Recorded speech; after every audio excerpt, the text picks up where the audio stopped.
नमस्कार, मी डॉक्टर मच्छिंद्र बांगर महाराष्ट्रातील आणि देशातील हवामान परिस्थिती संदर्भात ताजा अंदाज देणार आहे. आपण बघतो की महाराष्ट्रामध्ये खास करून मराठवाडा, पश्चिम महाराष्ट्र या भागात बहुतांश भागामध्ये काल जोरदार पाऊस झाला आहे. काही ठिकाणी गारपीट देखील झालेली आहे. म्हणजे गारपीट केव्हा होते? जेव्हा WDच्या प्रभावाचा काही अंश पावसामध्ये सहभागी असतो, तेव्हा मात्र गारपीट होते. आणि अशा प्रकारची गारपीट महाराष्ट्रामध्ये आपल्याला बीड जिल्ह्यामध्ये आणि काही प्रमाणात छत्रपती संभाजीनगर, जालन्यामध्ये देखील बघायला मिळालेली आहे. आपण बघितलं की काल गोव्यापर्यंत मान्सूननी मोठी प्रगती केलेली होती, परंतु त्यामध्ये देखील अजून उत्तर गोव्याचा काही भाग अजून शिल्लक आहे. तो कव्हर करून आज उद्या महाराष्ट्रामध्ये मान्सून दाखल होऊ शकतो, कारण तसं अनुकूल वातावरण सध्या आहे. थोडक्यात पश्चिमी शाखा मान्सूनची अधिक चांगल्या पद्धतीने प्रगती करताना आपल्याला गेल्या 2 दिवसामध्ये दिसलेलं आहे. मात्र पूर्व शाखेत अजूनही अडथळा निर्माण होतोय, कारण पूर्व भारतामध्ये कुठल्याही राज्यामध्ये अजून मान्सून आलेलं नाही आहे. संपूर्ण महाराष्ट्रामध्ये आज 6 तारखेला देखील येलो अलर्ट देण्यात आलेला आहे. त्यामुळे महाराष्ट्रामध्ये आज देखील पावसाची शक्यता आहे. महाराष्ट्रात विदर्भ वगळता बाकी भागात येलो अलर्ट कायम असणार आहे. WDचा प्रभाव उत्तर भारतातला कमी होईल, त्यामुळे पावसाचं प्रमाण थोडं कमी होण्याची शक्यता आहे. हेच वातावरण जवळपास महाराष्ट्रातील विदर्भ वगळता बहुतांश भागात येलो अलर्ट 8 तारखेलाही कायम आहे. यावर्षीच्या मान्सूनचं एक वैशिष्ट्य राहणार आहे, ते म्हणजे जसंही पावसाचं वातावरण कमी होईल तशी उष्णतेची लाट डोकं वरती काढणार आहे. आणि त्यामुळे ही एक एल वर्षाची म्हणा किंवा ग्लोबल वॉर्मिंगचा किंवा वातावरणीय बदलाचा हा परिणाम आहे. 9 तारखेला देखील महाराष्ट्राच्या बहुतांश भागात पावसाचा अंदाज आहे, विदर्भ वगळता. 10 तारखेला देखील आपल्याला कोकणामध्ये पाऊस आहे, इतरत्र पाऊस दाखवण्यात आलेला नाही. भारतीय हवामान खात्याने देखील 11 तारखेला महाराष्ट्रातला पाऊस उघडण्याची शक्यता व्यक्त केली आहे. आणि या ठिकाणी एक खंड सुरू होतोय असा एक प्राथमिक अंदाज आहे, आणि मान्सूनच्या प्रगतीमध्ये अडथळा ठरणार आहे. आपण सातत्याने एक ट्रप भारताच्या भूभागावर दाखवत होतो, आणि ती ट्रप अशा पद्धतीने होती. तर त्या ट्रपच्या भागामध्ये मोठ्या प्रमाणात पाऊस झालेला आहे. परंतु विशेष म्हणजे आपण भारताच्या बहुतांश राज्यांमध्ये पाऊस बघतो. केवळ राजस्थान आणि गुजरात, महाराष्ट्राच्या काही भागामध्ये पावसाचं प्रमाण कमी आहे. यामध्ये आपला उत्तर महाराष्ट्र असेल, कोकण असेल, अपेक्षित पाऊस झालेला नाही. बरोबरच विदर्भ, मराठवाड्यात देखील काल चांगल्या पावसाच्या नोंदी झालेल्या आहेत. आपण वाऱ्यांच्या स्थितीतील बदल बघतो. मान्सून गोव्यापर्यंत पोहोचला आहे, तर या ठिकाणाहून अशा पद्धतीने वारे पूर्णपणे दक्षिण भारताला क्रॉस करत आहेत, आणि मग ते वारे काही प्रमाणात या ठिकाणी जाऊन या ठिकाणी एक चक्राकार स्थिती आहे याला भिडत आहेत. तर जे वारे या बाजूने पुढे जात होते ते आता थोडे थांबले आहेत.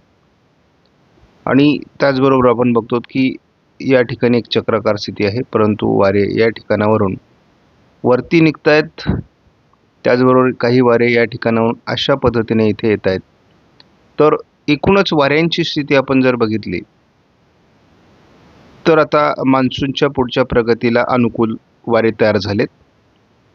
कुठलीही मोठी वादळी सिस्टम सध्या अस्तित्वात नाही. JFS मॉडेलचा अंदाज काय आहे हे आपण बघणं आवश्यक आहे. या ठिकाणी आपल्याला JFS मॉडेल नाही. अजूनही भारतामध्ये मध्य भारतीय ट्रप कायम आहे. हा भाग अजून सुटलेला आहे. त्याचबरोबर याही भागामध्ये अजून बऱ्याच मोठी तूट बाकी दिसते आहे. मध्य भारतावरील जो काही पावसाचा प्रभाव आहे तो अजून कायम आहे. यामध्ये महत्त्वाची बाब म्हणजे अरबी समुद्रामध्ये हे जे वातावरण तयार होणार, या वातावरणाचा परिणाम कोकण किनारपट्टीसहित केरळपर्यंत मोठ्या प्रमाणात जाणवण्याची शक्यता आहे. महाराष्ट्रामध्ये 8 तारखेलाही अतिशय चांगलं वातावरण दाखवलं जातं, आणि खास करून कोकण किनारपट्टीमध्ये पश्चिम महाराष्ट्र, मध्य महाराष्ट्रामध्ये एक चांगल्या प्रकारचं वातावरण आपल्याला महाराष्ट्रामध्ये या ठिकाणी दिसतंय आणि संपूर्ण कोस्टल भागामध्ये देखील पावसाचा प्रभाव 8 तारखेला राहणार आहे. महाराष्ट्रात पावसाची शक्यता GFS मॉडेलने जवळपास बऱ्याच भागामध्ये दक्षिण भारतात सहित 9 तारखेलाही दाखवली आहे. 10 तारखेला देखील महाराष्ट्रात बऱ्याच भागात पावसाची शक्यता आहे. कोकण किनारपट्टीला 10 तारखेपर्यंत पावसाचं प्रमाण वाढू शकतं. 11 तारखेला देखील महाराष्ट्रात GFSने पावसाचं धोरण दाखवलं आहे. आता GFSचा अंदाज किती जुळतो माहीत नाही, परंतु पहिल्यांदा आपल्याला बंगालच्या उपसागरामध्ये काही हवामानातले बदल दिसत आहेत आणि जवळपास हा मोठा भाग पावसाळी क्षेत्रामध्ये मोडला जाण्याची शक्यता आहे. जर GFSनुसार पावसाळी पॅटर्न बनले तर आपल्याला हवामानातले मोठे बदल या ठिकाणी दिसत आहेत. जवळपास संपूर्णपणे बंगालच्या उपसागरातील वाऱ्यांचा प्रभाव हा भारतीय वातावरणापर्यंत परिणाम करताना दिसतोय. अगदी 14 तारखेला देखील महाराष्ट्रात मोठ्या प्रमाणात पावसाचं वातावरण तयार होईल. अतिशय प्रभावी अशा प्रकारचे पावसाळी वारे आपल्याला महाराष्ट्रावर परिणाम करताना दिसणार आहेत आणि 15 तारखेला देखील, कारण आपला अंदाज आज 15 तारखेपर्यंत आहे, महाराष्ट्रामध्ये सातत्याने वारं दिसते आणि महाराष्ट्रात सातत्याने GFS मॉडेलने पाऊस दाखवला आहे. GFSने कुठेही पावसात खंड दाखवलेला नाही. त्याला आता 10 दिवसाचा आपण ECMW मॉडेलचा अंदाज बघणार आहोत. काय होऊ शकतं तर सध्या 6 तारखेला दक्षिण कोकणासहित घाटमाथ्यावर या भागामध्ये पावसाचं प्रमाण वाढणार आहे. या पट्ट्यामध्ये देखील अजून पावसास अनुकूल स्थिती आहे. मात्र आपण पूर्व विदर्भ आणि अहिल्यानगर, छत्रपती संभाजीनगर, जळगाव, धुळे, नंदुरबारमध्ये आणि अगदी खाली पुणे पूर्व, सातारा पूर्वच्या भागातही पावसाचं प्रमाण कमी, म्हणजे हा मुख्यत्वे करून पर्जन्य छायेचा प्रदेश आहे. 7 तारखेला आपण बघतो की वातावरण हे पुण्यापर्यंत किंवा लातूर, धाराशिव, सोलापूर या पट्ट्यामध्ये आपल्याला पावसाळी वातावरण चांगलं दिसतंय. हा मान्सूनचा पुढचा टप्पा आहे. मान्सून पुढे सरकण्यासाठी इथे अनुकूल वातावरण असणं आवश्यक आहे. त्यामुळे या 2 दिवसामध्ये आज उद्या महाराष्ट्राच्या काही भागात मान्सून सरकण्यास हरकत नाही. मुख्यत्वे करून 8 तारखेला ज्या भागात मान्सून पुढे सरकेल, मान्सूनचा पुढचा टप्पा हा असणार आहे आणि त्यामुळे या टप्प्यामध्ये मान्सूनची प्रगती होण्यास 8 तारीख उजळणार आहे. 9 तारखेला मात्र यामध्ये फारशी वाढ होताना दिसत नाही. 10 तारखेलाही फार वाढ नाही आहे. कोकणाच्या दक्षिणी पट्ट्यात मुंबईपर्यंत प्रभाव आहे. जे फार तर मुंबईपर्यंत मान्सून पुढे सरकू शकतो, परंतु महाराष्ट्राच्या मुख्यत्वे करून या भागामध्ये मान्सूनला प्रगती करण्यात मोठा अडथळा निर्माण होणार आहे. तो अडथळा 11 तारखेला अधिक स्पष्ट होणार आहे. तो कमी पाऊस पडण्याची शक्यता आपण व्यक्त करतोय, तो हाच भाग आहे आणि वर्षभर हा पॅटर्न एल निनोमुळे या कमी पावसाचा पट्टा म्हणून या ठिकाणी राहील असं दिसतंय. पावसाच्या प्रमाणात थोडी पुन्हा वाढ ही 12 तारखेला ECMW मॉडेलने दाखवली आहे. 13 तारखेला या भागात पावसाचं प्रमाण वाढतंय. थोडक्यामध्ये कालच्यापेक्षा आज खंड कमी प्रभावी राहील असं दिसतंय. केवळ हा भाग त्यांनी खंडामध्ये पकडलेला आहे.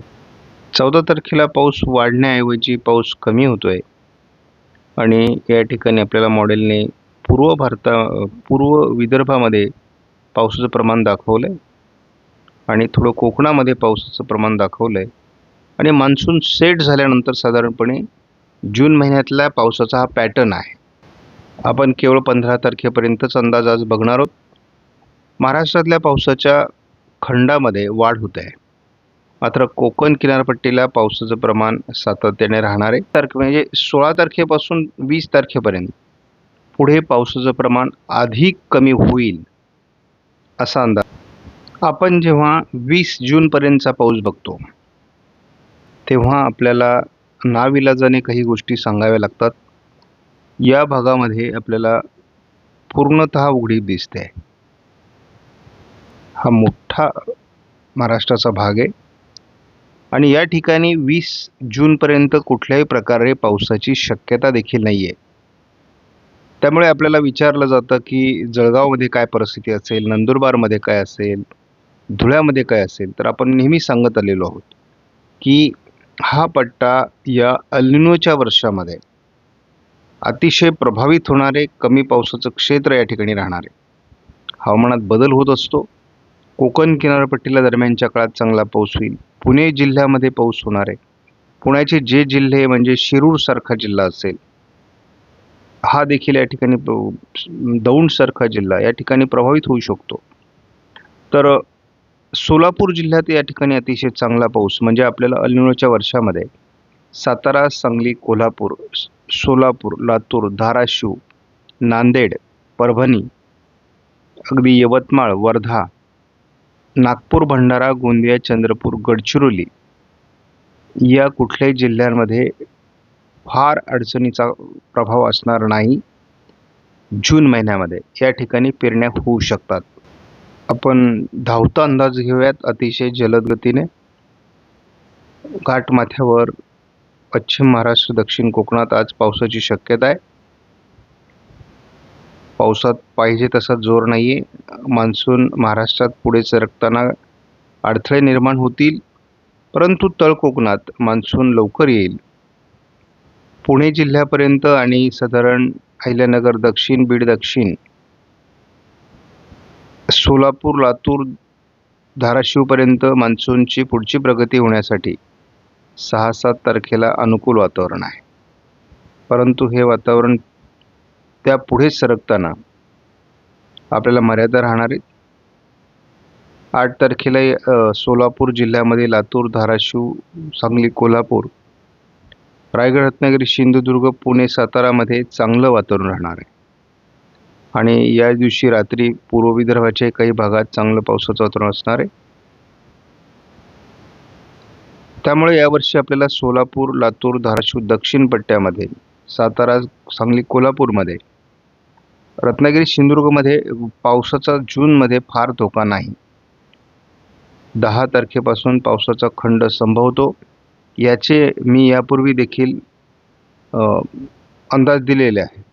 अगदी कोकणाच्या उत्तर कोकणामध्ये देखील फार समाधानकारक पाऊस आपल्याला दिसत नाही आणि मॉडेलने 11 तारखेपासून अतिशय कमी पावसाचा अंदाज दिलेला आहे.